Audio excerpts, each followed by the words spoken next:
Hi, my name's Blair Wilson, and today I have never been more proud to be Scottish, as the Scottish Government has announced plans to introduce LGBT inclusive education into the curriculum in schools around Scotland. To help you understand how much of a landmark this is, when I was growing up I never had the understanding or the vocabulary to express who I was, and I always looked at other groups of boys and kind of questioned why I was so different and why I couldn't kind of fit in with them, even going so far as to kind of try and make myself more like that, to try and pretend I was something I wasn't.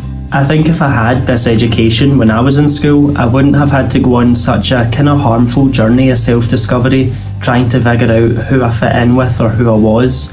I wouldn't have felt so ashamed of who I was, and I probably would have been more out and proud rather than kind of trying to hide it. Even after I came out to my friends and family around third year in high school, I still had these really kind of toxic ideas of how a gay person should act. I had the idea that I shouldn't really act too gay, I shouldn't be so out and proud.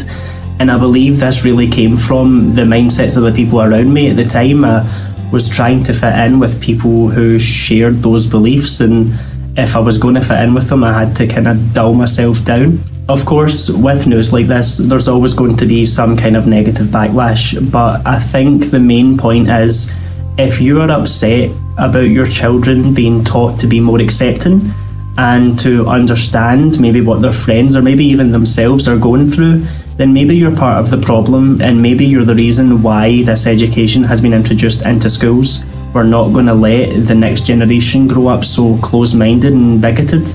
This education isn't about forcing LGBT agenda onto your children. This is not trying to force your children to be gay or be trans.